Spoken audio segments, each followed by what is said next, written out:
नमस्कार. आता नुकत्याच परीक्षा संपल्या काही जणांच्या चालू आहेत. काही जणांचे रिझल्ट लागतील. आयुष्याचा एक मोठा टप्पा इथून पुढे सुरू होतो, तो म्हणजे नोकरीचा. नोकरी म्हणलं की स्पर्धा परीक्षा हे त्या अनुषंगाने आलं. सगळ्यात पहिले मी माझी भूमिका स्पष्ट करतो. तुम्ही स्पर्धा परीक्षांचा अभ्यास कराच असं मी कोणालाच म्हणत नाही. त्याचा निर्णय तुम्ही स्वतः घ्या, तुमच्या कुटुंबाशी बोलून घ्या. पण अभ्यास करायचं ठरल्यानंतर कसा करायचा हे सांगणं माझं काम आहे. आणि ते सांगण्यासाठी मी तुमच्या पुढे आलो. राईट. एमपीएससी जर तुम्ही करायचं ठरवलं तर त्या नवीन विद्यार्थ्यांचा या टेक ऑफ काय असायला पाहिजे हे मला या व्हिडिओमध्ये सांगायचं. क्लिअर? दोन भाग करू आपण याचे. अभ्यासाची सुरुवात कशी करायची. त्याच्या अगोदर मित्रांनो, जे कोणी नवीन सुरुवात करणार आहेत त्यांना मी एक दोन गोष्टी सांगू इच्छितो. एक तुमचा पालक या नात्यानं सांगतो वाटल्यास. एक पहिली गोष्ट, पहिलं तत्व स्पर्धा परीक्षांचं लक्षात ठेवा. तुम्हाला याच्यात अभ्यास करावा लागतो. फक्त भावनेच्या बळावर, म्हणजे मी अधिकारी होणार आहे, मी असं होणार आहे, मी तसं होणार, तसं म्हणून नाही चालत. सिरियसली अभ्यास करावा लागतो. You underline the word seriously. Seriously अभ्यास करावा लागतो. राईट. दोन, जसं मी बोललो पहिलं सिरियसली अभ्यास करायला लागतो, तसं दुसरं, या क्षेत्रामध्ये येताना तुम्ही थोडा संयम ठेवून या. अभ्यासासाठी 1-2 वर्ष लागत असतात. बरोबर. आपण ग्रॅज्युएशनला 3-4 वर्ष देतो, कधी कधी आपल्या कष्टाने एखादं वर्ष जास्त जाते. तर इथं आलं की 5-6 महिने तर तसं काही चमत्कार नाही होत. थोडा वेळ द्या. साधारणतः 1.5 वर्षाचा तरी कालावधी अभ्यासाला व्यवस्थित लागतो. 3 टप्पे आहेत या प्रक्रियेचे. एक, तुम्हाला स्पर्धा परीक्षांविषयी माहिती होतं. क्लिअर. 2, तुमचा अभ्यास होणं. क्लिअर. 3, तुमचा झालेला अभ्यास प्रश्नपत्रिकेला लिंक करणं. त्याला म्हणतात delivery of your knowledge in examination. आता तुम्हाला माहित तर झालंय एमपीएससी करायचं बाबा, ठीक आहे.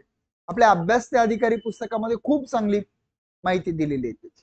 तुमच्यापैकी बऱ्याच जणांनी वाचले सुद्धा. माहिती झाली काय करायचं. दुसरी महत्वाची स्टेज आहे ती म्हणजे अभ्यास करण्याची.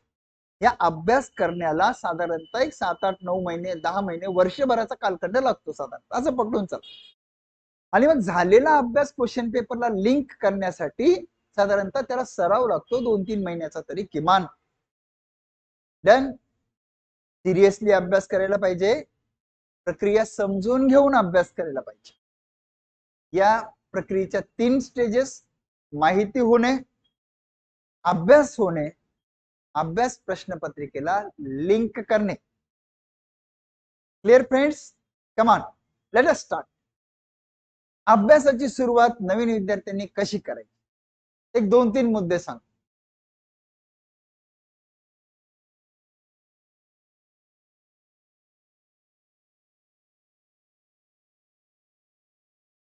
एक,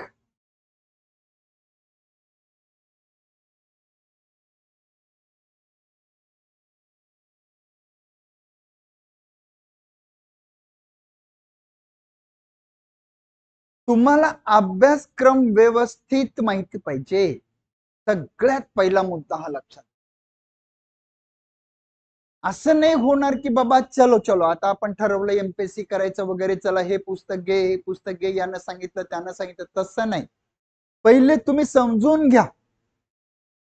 एखाद्या मोहिमेची तयारी करण्याच्या पूर्वी त्या मोहिमेचं नियोजन करावं लागते.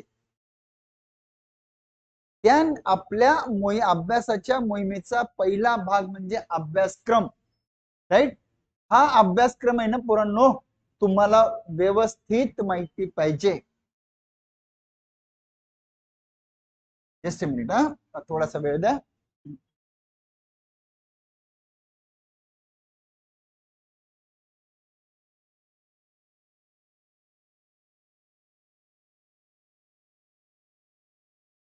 व्यवस्थित माहित पाहिजे हा अभ्यासक्रम तुम्हाला.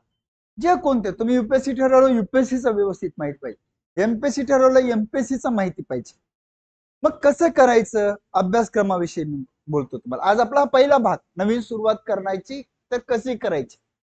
जो तुम्ही अभ्यासक्रम करताय ना तो ज्या परीक्षेची तुम्ही तयारी करायचं ठरवलं त्या परीक्षेचा पूर्व मुख्य परीक्षेचा जो काही अभ्यासक्रम असेल त्याची एनलार्ज करून झेरॉक्स मारायची. एमपीएससीचा अभ्यासक्रम आपल्या अभ्यास ते अधिकारी पुस्तकात मिळतो किंवा www.mpsc.gov.in या साईटवर मिळतो. क्लिअर. तो अभ्यासक्रम डाउनलोड करायचा, त्याच्या थोड्या एनलार्ज प्रिंट करायच्या, तुम्ही ज्या रूम मध्ये किंवा अभ्यास करतायत त्या रूम मध्ये ते चिपटून द्या. जर हॉस्टेलला वगैरे राहत असेल तर तुमच्या वहीमध्ये तो अभ्यासक्रम चिपकवा. तो अभ्यासक्रम दररोज पाहिला पाहिजे आणि पुढे सांगू अभ्यासक्रम पाठ करण्याचा प्रयत्न केला पाहिजे. अभ्यासक्रम पाठ करण्याचा प्रयत्न केला पाहिजे तुम्ही. दिस इज मस्ट. एक डेप्युटी कलेक्टर साहेब आहेत, एकदा ते विद्यार्थी मित्रांना भेटायला आले, ते खूप कमी बोलतात. मी त्यांना बोललो तुम्ही काहीतरी बोला, तर ते एकच वाक्य बोलले, म्हणले पुराणो तुम्हाला अभ्यासक्रम पाठ पाहिजे. एका यशवंतांनी सांगितलेलं हे एकदम स्पेसिफिक वाक्य होता. अभ्यासक्रम तुम्हाला खूप प्रॉपर माहित पाहिजे प्रो. जर तुम्हाला अभ्यासक्रम माहिती नसेल ना तर तुम्ही अडचणीत याल. ज्या कोणत्या परीक्षेचा अभ्यास तुम्हाला करायचा म्हणलं त्याचा अभ्यासक्रम तुम्हाला व्यवस्थित माहिती पाहिजे.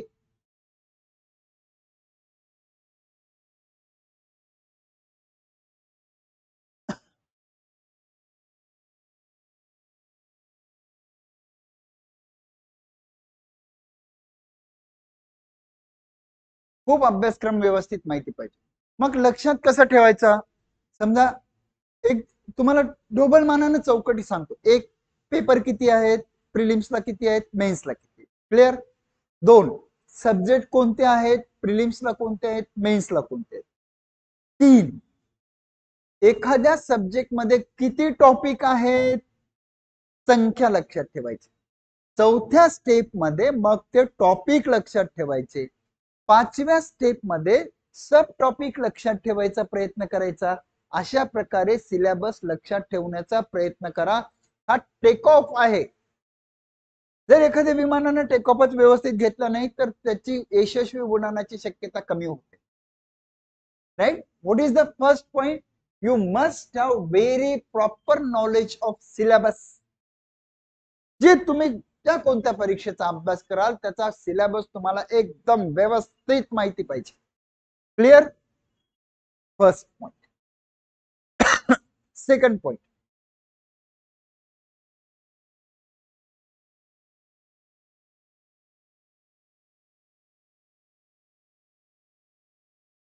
लिहिताना थोडी गडबड होते.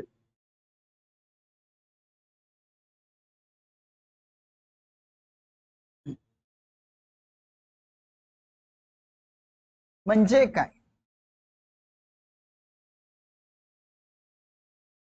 PYQs previous year question papers. Previous year question papers म्हणजे आयोगाच्या जुन्या प्रश्नपत्रिका प्रॅक्टिसला दिलेल्या नाही. Not MCQs. PYQs. एमसीक्यू हे प्रॅक्टिससाठी दिलेलं नाही. PYQ आयोगाचे जुने क्वेश्चन पेपर. ऍटलिस्ट 2016 पासून पुढचे क्वेश्चन पेपर तुम्हाला व्यवस्थित माहिती पाहिजे. नवीन सुरुवात करणाऱ्यांसाठी. 15चा नको, तो जरा पेपर वेगळा होता. आणि 16 पासून तुम्हाला व्यवस्थित पेपर माहिती पाहिजे. कसे माहिती पाहिजे, मग काय करायचं, कुठे भेटतील. अनालिसिसचे वेगवेगळे पुस्तकं मिळतात, आपले येतील काही दिवसात. पण त्याच्यापेक्षा तुम्हाला एमपीएससीच्या साईटवर किंवा युपीएससी करत असलं त्यांच्या साईटवर हे PYQ मिळत असतात. प्रिव्हियस इयर क्वेश्चन मध्ये गेलं. मग काय करा, कसं लक्षात ठेवायचं सांगतो. सोपं आहे. पूर्व परीक्षा जनरल स्टडीज त्याचे 16 पासून, तसं तर तुम्ही 12 पासून करू शकता. सगळे क्वेश्चन पेपर डाउनलोड करायचे, त्याचं एक स्पायरल बाइंडिंग करून बुक करायचं. पहिल्या पेपरचं जी प्रिलिम्सचं झालं. दुसऱ्या पेपरचं एक बुकलेट तयार करायचं, झालं 2 बुकलेट. मेन्सचे पेपर 1, 2, 3, 4 त्याचे एक बुकलेट करायचं. 6 बुकलेट झाले. स्वतः अनालिसिस करायचं असं बरेच लोक टर्म वापरतात. मला विद्यार्थी मित्र म्हणतात की अनालिसिस म्हणजे नेमकं काय. मी तुम्हाला अनालिसिस करायला सांगतच नाहीये, मी तुम्हाला वेगळं काहीतरी सांगतो. हे जे पीवायक्यू आहेत ना, या पीवायक्यू सोबत तुमची मैत्री झाली पाहिजे. म्हणजे तुम्ही दररोज पीवायक्यू पाहिले पाहिजे, दररोज पाहिले पाहिजे. जे त्याच्या समजा आपण एखादा नवीन मोबाईल घेतला तर काय करतो, सगळं आपल्याला माहित असते का? नाही, आपण त्याच्यासोबत खेळतो, पाहतो, सतत पाहतो. This is the simple technique you use for previous year question paper. सतत पहा, सतत पहा. त्याच्याशी तुमची मैत्री झाली पाहिजे. एखाद्या माणसाला आपण एकदाच पाहिलं तर नंतर आठवत नाही, 2-3 वेळेस पाहिलं तर निदान चेहरा तरी आठवतो, वाटतं अरे याला पाहिलं होतं कुठेतरी.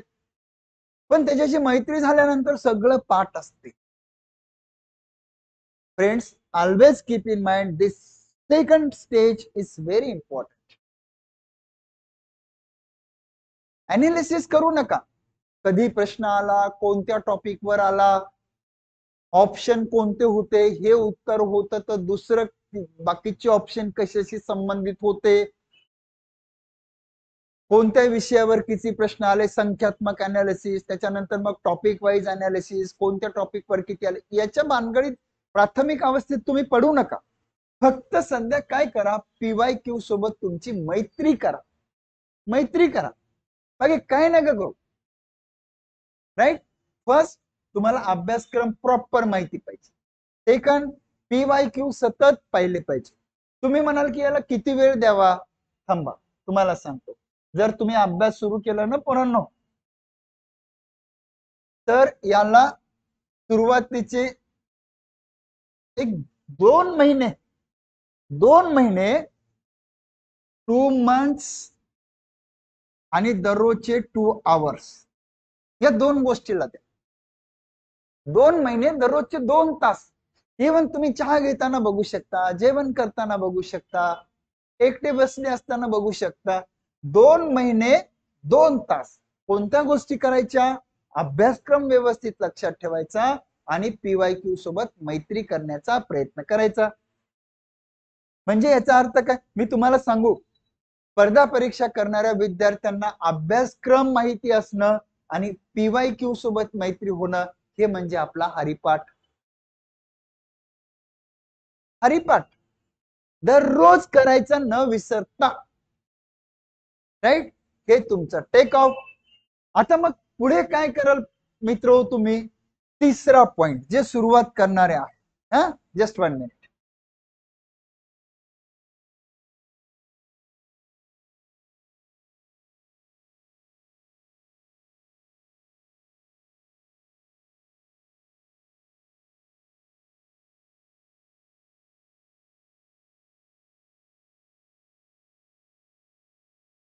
राज्य बोर्डाची जी पुस्तकं आहेत ते पुस्तक छानपैकी वाचले पाहिजे आणि शक्य असलं तर त्याच्यातून नोट्स काढल्या पाहिजे.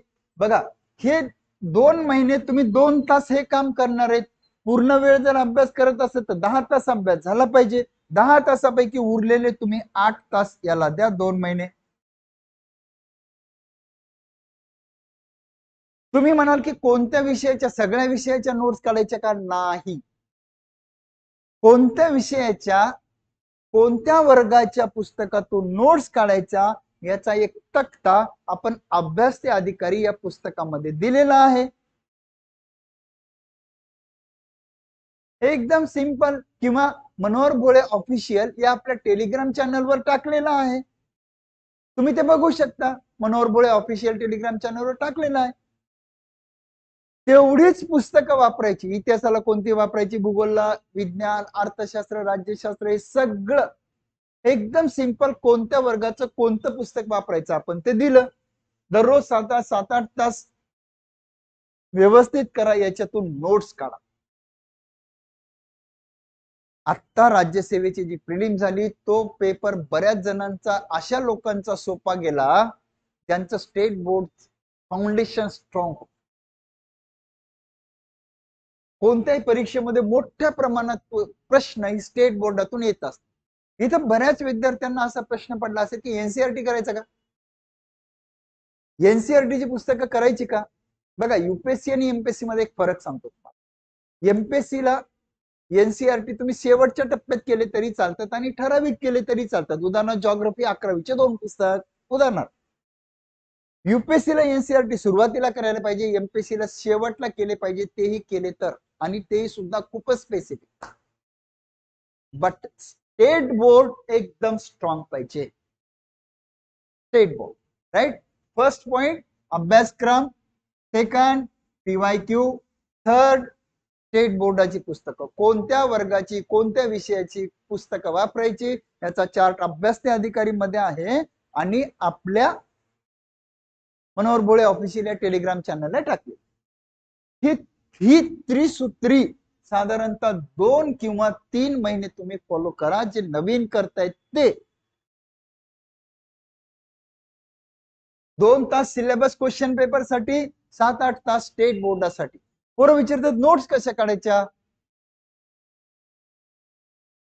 काही आता विद्यार्थी मित्र नोट्स काढून आणतात, नुसते त्रोटक आणतात, छोटे असं खूप शॉर्ट मध्ये, खूपच शॉर्ट आणतात. काही आणतात अख्खं पुस्तक लिहून आणतात. मध्यम मार्ग म्हणजे कन्सेप्टही आल्या पाहिजे आणि फॅक्ट्सही आले पाहिजे. नोट्स खूप भाराभरही नाही झाल्या पाहिजे आणि सगळ्या विषयाच्या एका वहीतही नाही बसल्या पाहिजे. प्रत्येक विषयाला सेपरेट वही घ्या. समजा तुम्ही 6वीचं विज्ञान वाचलं, जे महत्वाचं आहे त्याला अंडरलाईन करायची वाचत असताना. जे अंडरलाईन केलं तो पुस्तक संपल्यावर लिहून काढायचं, यालाच तर नोट्स म्हणतात. 6वीचं विज्ञान झालं की 7वीचं घ्या, 8वीचं घ्या, 9वीचं घ्या, 10वीचं घ्या, जे काही घ्यायचं तुम्हाला. फक्त 6वीचं विज्ञान झाल्यावर 6वीचा इतिहास नाही घ्यायचा,